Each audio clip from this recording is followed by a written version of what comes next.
Bu sevgime yalan deme, dünyada güzel kendime.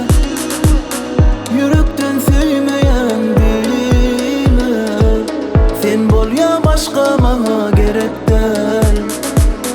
Ananma yalan sözler, dinlemediğin günlerine. Bir yerler vakit korkudur bunu, sen bakan bakman hiç güzellere.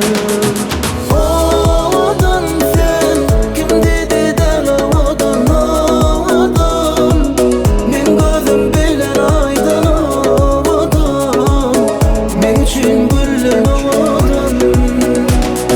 Odan kim dedi de odan odan, men gözüm bilen aydın odan, men için güller odan.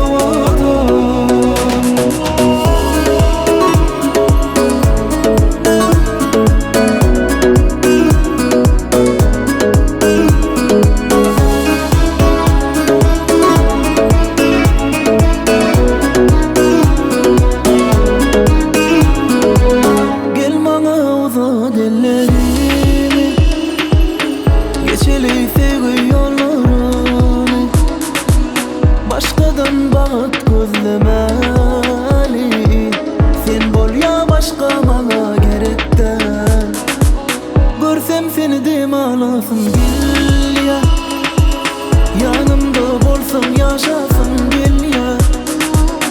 Bu bize birlen ömür yolunda, seni men baklayasım gel ya.